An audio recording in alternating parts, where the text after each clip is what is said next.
Tendance, mon ami, chaque soir en ouverture de Smart Bourse, Pauline Gratel est avec nous et vous apporte les infos clés du jour sur les marchés. Bonsoir Pauline. Bonsoir. Les grands indices actions mondiaux sont donc en position d'attente aujourd'hui. Oui, les grands rendez-vous de la semaine arrivent demain avec la décision de la Réserve fédérale le soir qui devrait mettre en pause son cycle d'assouplissement monétaire et maintenir son principal taux directeur à 3,75%.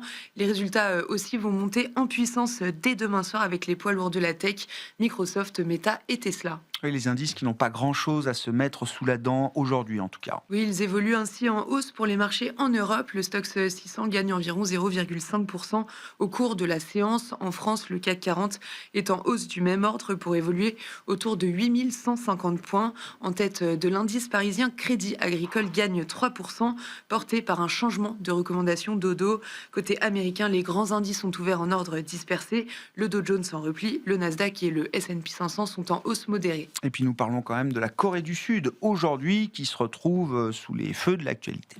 Oui, Donald Trump a brusquement décidé d'augmenter les droits de douane à l'encontre de la Corée du Sud à 25% contre 15% auparavant, malgré l'accord signé entre les deux États.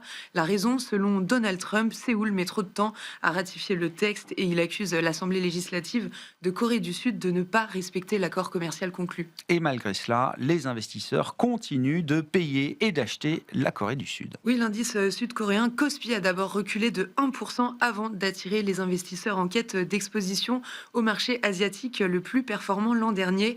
Ainsi, le Kospi bondit de près de 3% en clôture et dépasse les 5000 points pour la toute première fois.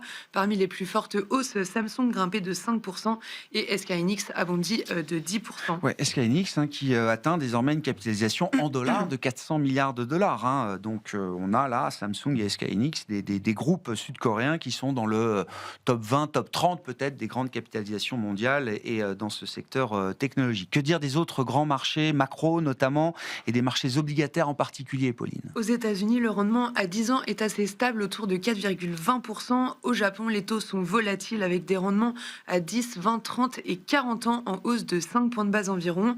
Sur la partie courte, le rendement à 2 ans a atteint un plus haut historique. Sur le marché d'échange, le dollar poursuit son repli, ramenant l'euro-dollar proche de 1,20.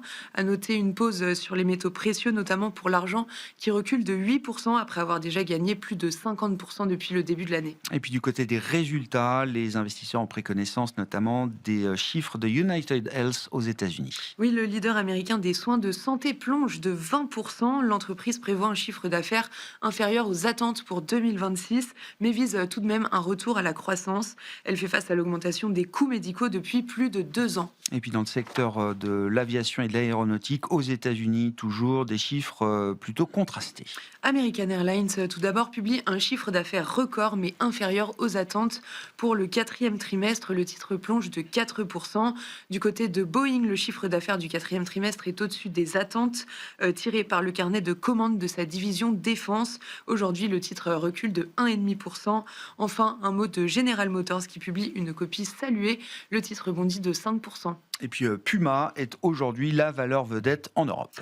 Oui, le titre s'envole de 10% au cours de la séance. La famille Pinault a vendu ses actions de la société au groupe chinois Antasports, déjà propriétaire de Salomon et Wilson, et qui veut s'étendre à l'international.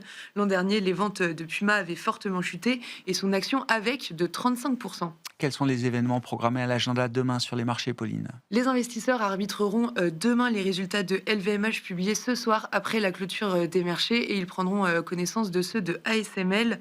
Il faudra donc attendre demain soir pour prendre connaissance des comptes des poids lourds de la tech. Côté macro, à part la Fed, on attend la décision monétaire de la Banque du Canada. Tendance, mon ami, chaque soir en ouverture de Smart Bourse, les infos clés du jour sur les marchés avec Pauline Gratel.